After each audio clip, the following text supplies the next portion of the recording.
It's been a hot minute since the last challenge run, and in that video, I promised a challenge where we used only Drapion, and I figured, if I'm gonna use only my favorite Pokemon, why not play my favorite game? So today, we find out if I can beat Pokémon White 2 with only Drapion. We start off with Skorupi, who is technically stronger than a base form starter, if only by a smidgen. Though at level 40, we'll evolve into Drapion and get a stat buff. Overall, we've got decent speed and attack with pretty good defense. When it comes to our movesets, level up wise, we get a decent amount of coverage, though Dark and Bug cover a lot of the same types, so it'll be interesting to see which of them will be more helpful. We get a lot more coverage from our TM list, including, but not limited to, Earthquake. That'll be useful. Like last time, I'll be writing this script as I go along with the challenge, so as of writing, I won't know what'll happen next. If I had to guess where the biggest challenge would be, it'd be Clay's gym, as I don't foresee us being able to make it past Elisa without evolving into Drapion. Now on to the rules. In battle, I can only use Drapion. I can use other Pokemon for HMs, as Drapion only gets access to Cut and Strength, and I know I'll need more than those to finish the game.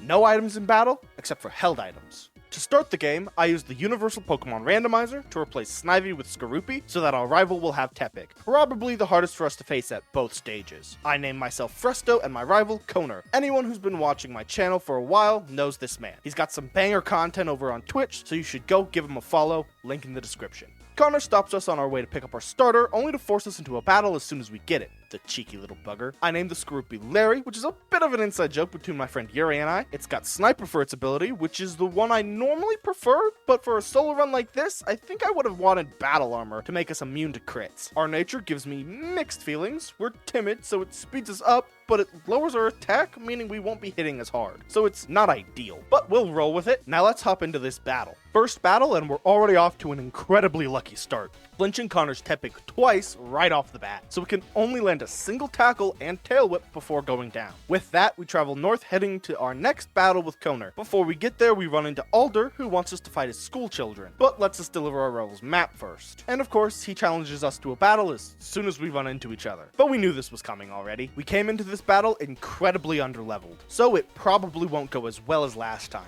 Or not. The flinch gods continue to be on our side, plus some poor decisions on the AI's part, and we managed to pull it out without even dropping below half. Before we head back to Alder, we need to find this couple's other herdier. When we do, we run into Team Plasma for the first time in this video, and instead of battling us, he decides to throw his frustrations at us. Okay, let's go fight some children. And children washed. So it's time for the first gym. Let's throw an Oranberry on Skorupi and give this a shot. I don't even know what to say. We went in below the level of even his first Mon, so I was expecting us to get washed. However, he only ever went for workup on the terms that he got to do anything, cause for most of the battle, his Pokemon were getting flinched. I honestly have no idea what's happening. Larry just can't not flinch his opponent, and while it's nice, this godly luck can't last forever. But with that, it's time to head for the Poison Gym. Not much distance between here and there, but a lot of optional trainers. I'm trying my best to beat the game at the lowest level possible, so I'll be skipping as many as possible till I decide the gym isn't winnable at the level I'm at. We got there at a higher level than I had hoped, but still under level. And we got absolutely washed. No flinch luck for us here, but we are faster, so I'm gonna give this a few more shots to get better flinch luck before I go grind. Yeah. That went about as well as expected. We don't do enough damage to properly take advantage of what flinches we do get, so I'll grab a few levels and try again. Okay, we've cleared out all the possible trainers and are at level 17, so let's try this again. That went pretty well. Let's see if we can get a bit more flinch luck. Okay, my second attempt went significantly worse, so I'll try again at level 20. First attempt at level 20, and we just barely went down. I think I just need slightly better luck to win this. Success! We only have one strategy, spam bite and hope for flinches and crits. Luckily for us, we managed to get Roxy to use her super potion on her coughing and still beat it without using up her Oranberry. But when Whirlipede comes in, it's clear that we don't really stand a chance. Or at least we didn't until it got flinched twice in a row, putting us far enough ahead in damage to outpace their Venoshock, allowing us to take it down and get the win. Before heading to Castelia, we've got to deal with some Team Plasma nonsense, in which we pick up the HM for Cut. And after kicking Team Plasma out of the Castelia sewer, picking up Strength and the leftovers, and finding Berg, it's time to take on the third gym.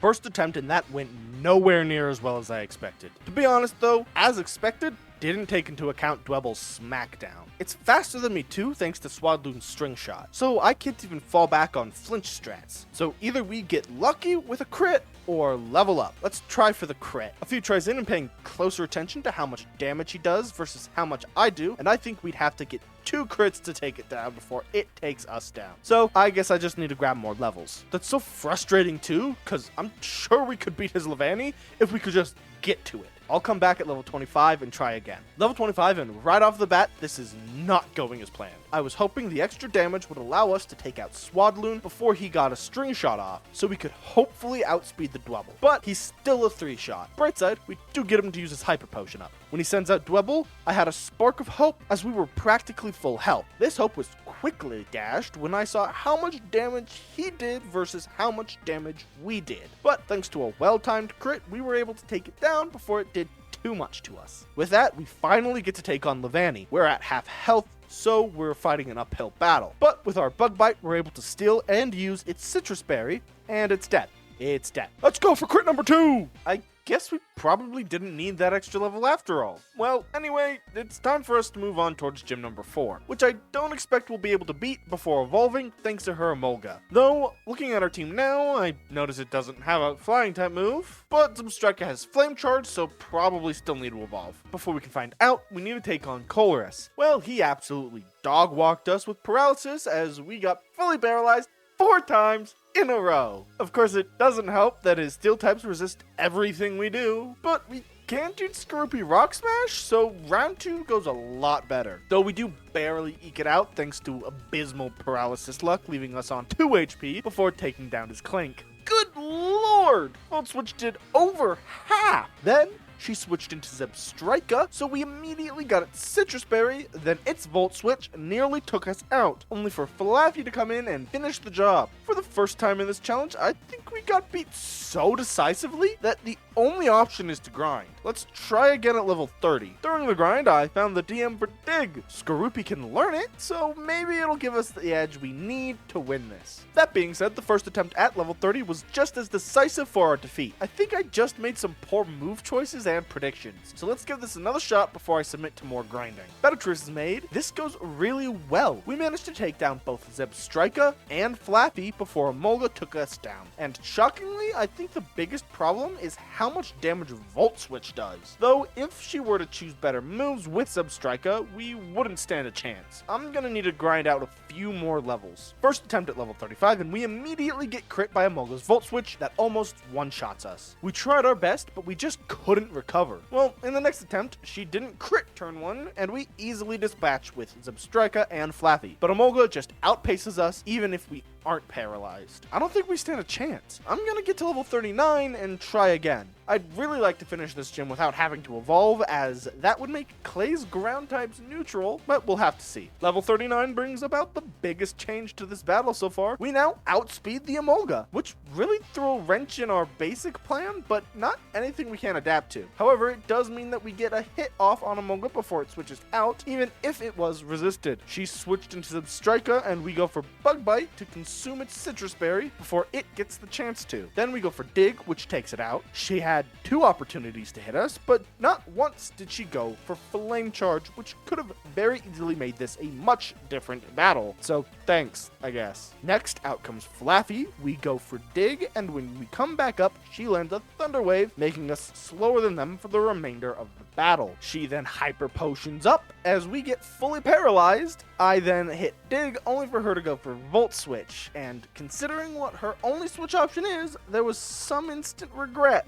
With Emolga out, we just go to town with a Venoshock, and it goes down in a mere 2 attacks. Out comes Flaffy, who should be an easy final boss, but the paralysis makes it almost impossible to land a Dig. Though, we eventually do, putting them in the red. 1 Bug Bite will finish it off, but not before they land a Volt Switch, putting us on 3 HP. If we get fully parried here, they win, but we managed to pull through, taking it down. Well, that battle was just as difficult as expected, just not for the reasons one would expect. Now, as we move towards Clay, I think it might be best to keep Skorupi as a Skorupi until we can beat Clay, as it gives us the best chance since his ground attacks will be neutral rather than super effective. That being said, I went ahead and evolved it anyway, cause this is beating White 2 with Drapion, so it wouldn't feel entirely right to keep it from evolving just to make this next gem easier. And definitely not because Skorupi isn't well positioned against this battle.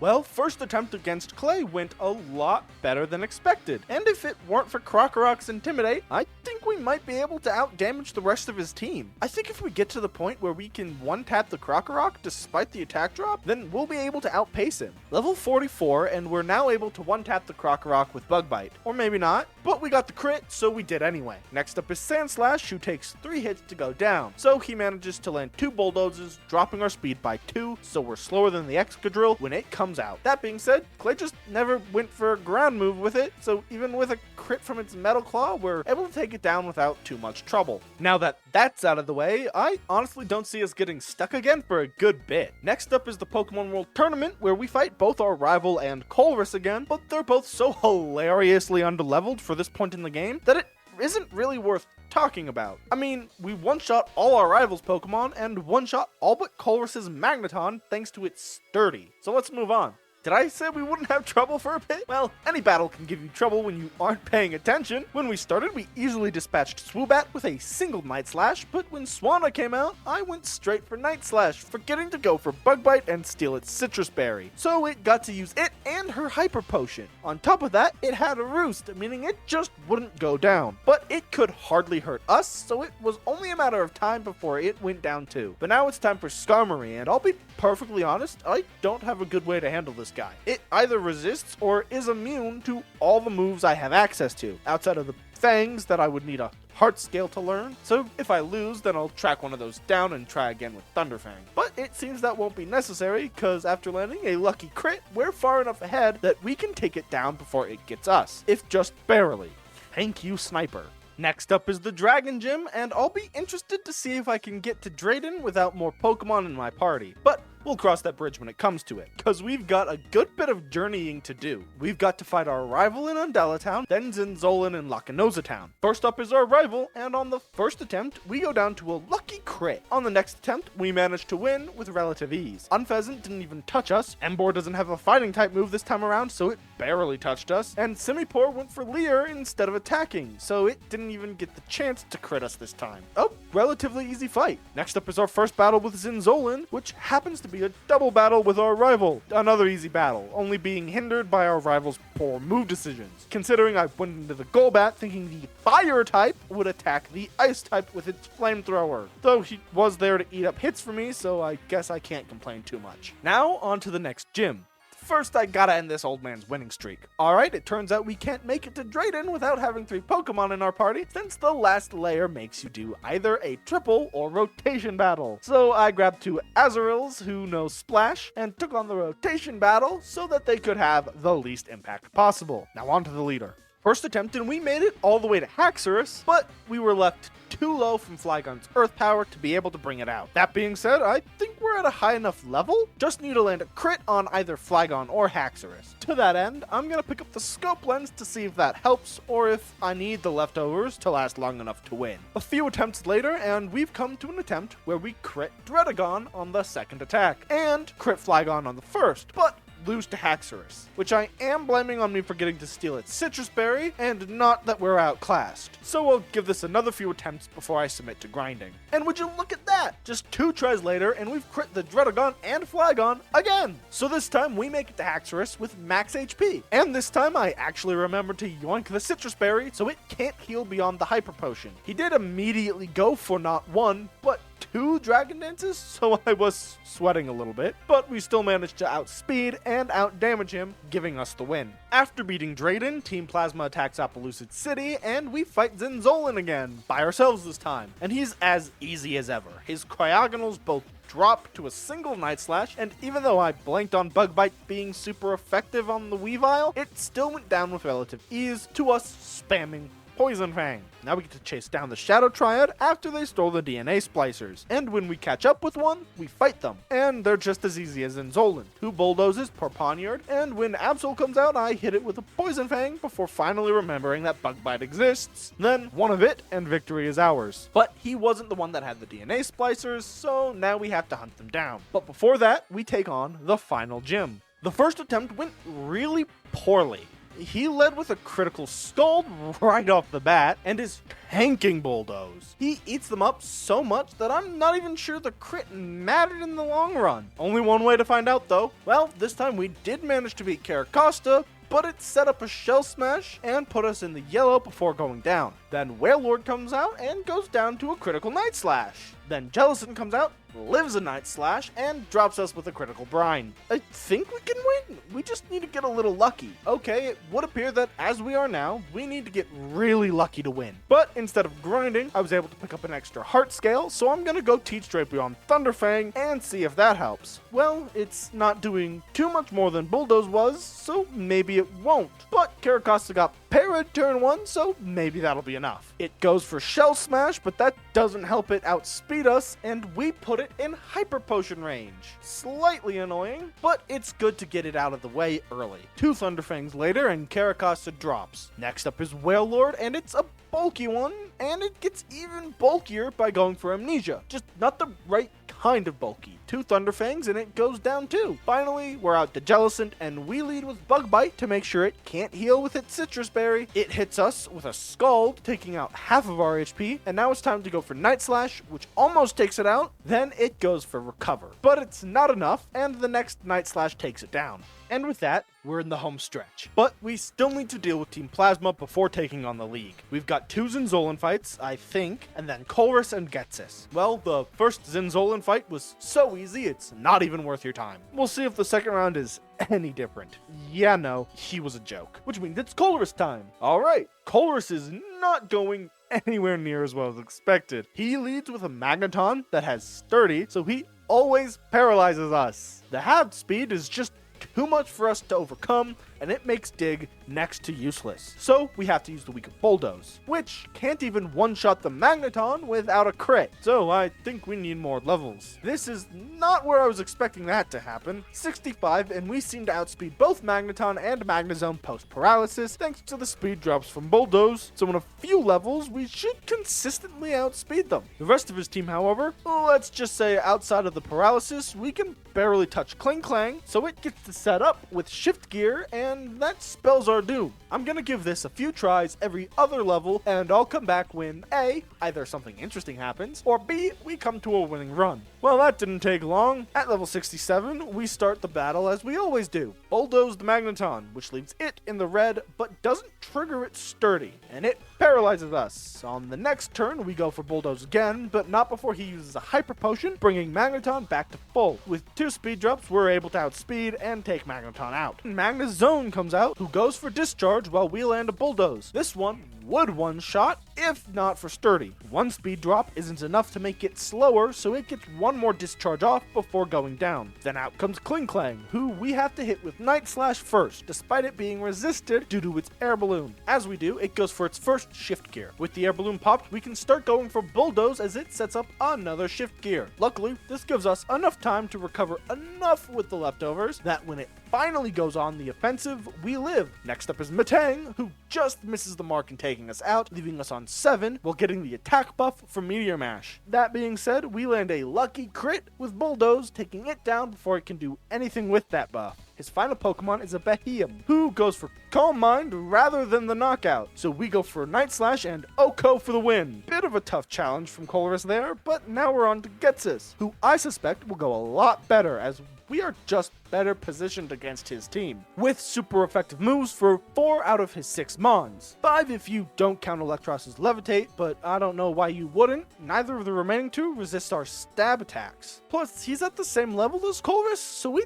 theoretically shouldn't need to do any additional grinding. Just need to make sure that Cofagrigus goes down before it can poison us. Oh, but first we have to fight Kiram, which I totally forgot about. I'm sure it won't be too difficult. Yep, gets his time. He leads with Cofagrigus, who does a bit of stalling with Protect and doesn't go for Toxic when he gets the chance. So he goes down without poisoning us, but not before infecting us with his Mummy ability. Next up is Seismitoad, who's another 2-shot, but does get to land an Earthquake that, despite being super effective, does less than half. Then he sends in a Drapion of his own, who is also a 2-shot, but also has Earthquake. And I've gotta say, it's slightly annoying that he has access to Earthquake when it's locked behind the post game for us. And then he brings in Hydreigon, who again is a 2-shot, two-shot, just with Bug Bite this time. Then we're on to Electros, who might not have been two-shot if it weren't for the mummy he infected us with to come back and bite him in the butt, taking away his Levitate, allowing us to hit it with Bulldoze, taking it out. His last Pokemon is Toxicroak, and while he did manage to knock us into the red and make us stay there, he went down in 2 hits, giving us the win and taking down Team Plasma. And now that the fate of the world isn't at stake,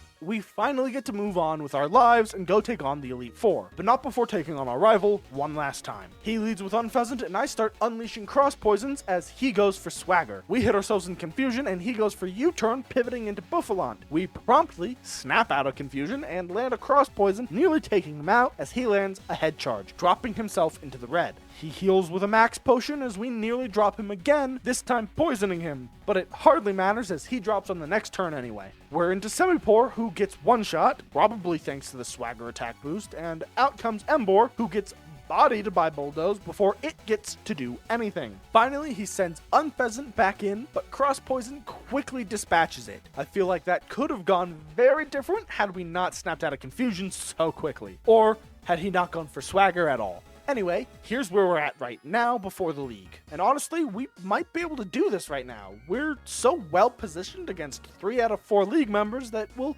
likely only struggle against Marshall, if anyone at all. Might not be able to take down Iris yet, but I have hope. First up is Chantel, and that was not the wash I was expecting it to be. I just need a run where she doesn't land Will-O-Wisp, and I think it will be. Alright. She leads Cofagrigus and lives a Night Slash, going for Will-O-Wisp and missing. Of course that would happen on the first attempt after I've swapped the leftovers for the scope lines. Well, it goes down to the next Night Slash, and she sends in Golurk, who almost drops to Night Slash, then lands an Earthquake that drops us to less than half. She uses her full restore and we put it right back into the same position, only to take it out on the next turn. Out comes Chandelure and I go for Bug Bite to take its Citrus Berry and heal back up. We trigger its Flame Body in the process, so we gotta deal with the burn anyway. We crit it on the next turn, taking it down. Her last Pokemon is Driplim, who also drops to a crit, winning us the first battle. Caitlin's up next and she leads Musharna, who manages to set up the Reflect before going down. She then goes into Reuniclus, who hits us with a Focus Blast before getting locked into a recover loop that, while annoying, lasts long enough that we're able to heal back to full with our leftovers. When she ran out of recovers, she used her full restore, bringing it back to full before getting one shot by a critical Bug Bite. Now we're into Sigilif, who lives on a sliver with our first attack and lands an Air Slash before dropping. Her final Mon is Gothitelle, from whom I snag a Citrus Berry before going for Night Slash, taking it out.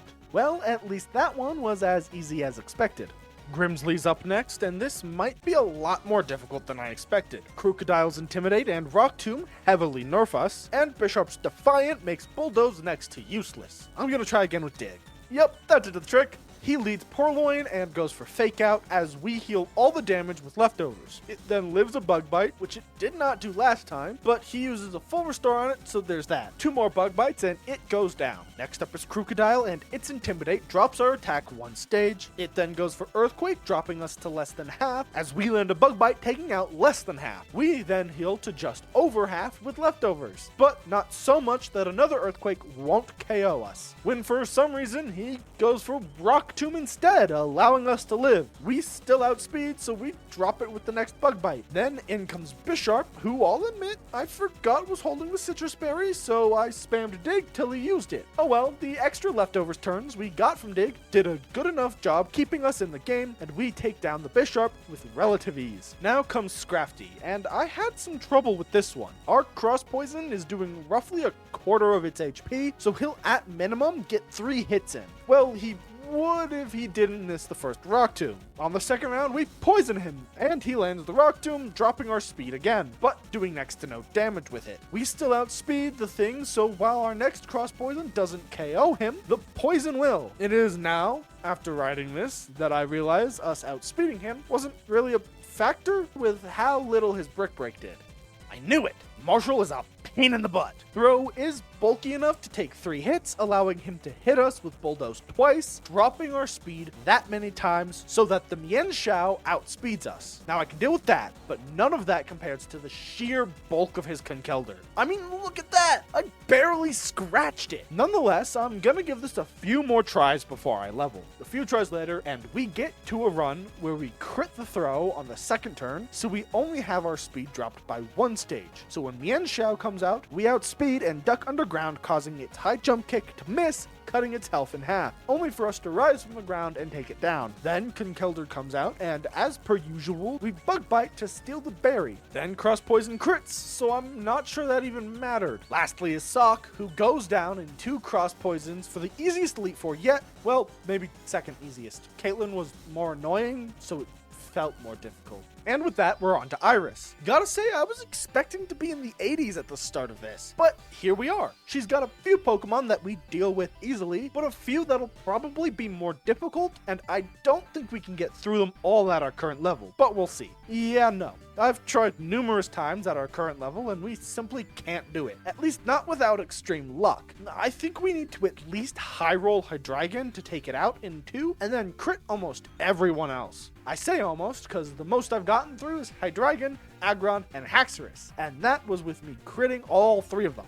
I'm gonna try again with 2 levels so that I can ensure that I take Hydreigon down with 2 attacks, to give us the most breathing room against Haxorus. She leads Hydreigon as per usual, and we go for Bug Bite. I guess we won't know if the extra levels did what I wanted, because we crit it for the Oko. In comes Aggron, who's a 2-shot with Bulldoze, and it spends its only turn going for Automize, which is how that always went even before the grind. Next up is Haxorus, where a majority of our runs ended thus far. We're at max HP, so we can be pretty sure it's gonna try to set up 2 D-dances before attacking us. So we go for Bulldoze twice to keep it slower than us, and after the second D-dance, I switch to Cross Poison, which I'm 90% sure KOs from this range. Even if it doesn't though, I don't think an Earthquake will drop us from here. But it doesn't matter as we manage to land the crit, ensuring the KO. Halfway through the battle, and Iris sends in Druddigon, so we're in newish territory. I just go for Cross Poison, which does just under half. When it lands a Dragon Tail,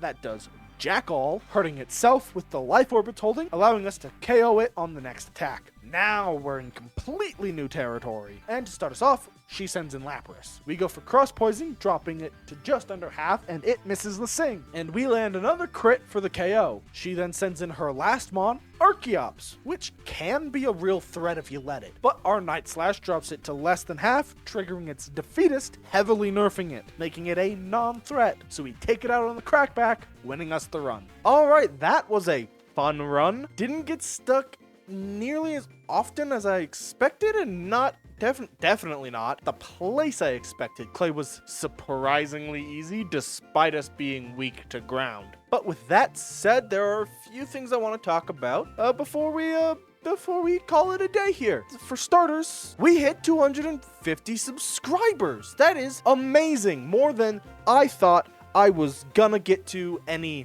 time soon. But we did it. We're halfway to the first layer of monetization, and that's great. That's exciting. That means we're close. This is the closest I think I've felt I've been. This is, I mean, literally closest I've been, but also the closest I've felt I've been in a long time. Like I got some traction, 4 years ago when I started doing the my Yu-Gi-Oh! Progression series ripoff, and then I sort of plateaued, and then it slowly started to continue to grow as that continued, and I continued doing other content. But since I started doing the Then We Fights, I've smallly skyrocketed in viewership, and that is exciting. That is fantastic, and I want to thank you all so much for the support. Second thing is I want to apologize real quick that there wasn't a video last week. I was working on this one, wanted to get it out next, and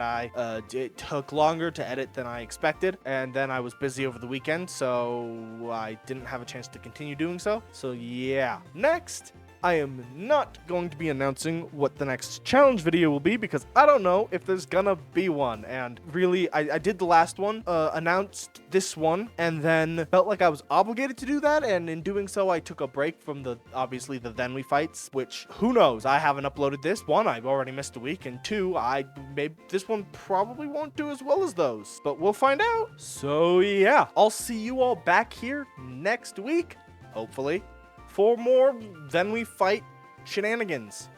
Until then, be sure to leave a like, comment, and subscribe if you feel like it. Of course, you don't have to, but it'd be greatly appreciated. But until next time, this is Fresto, signing out.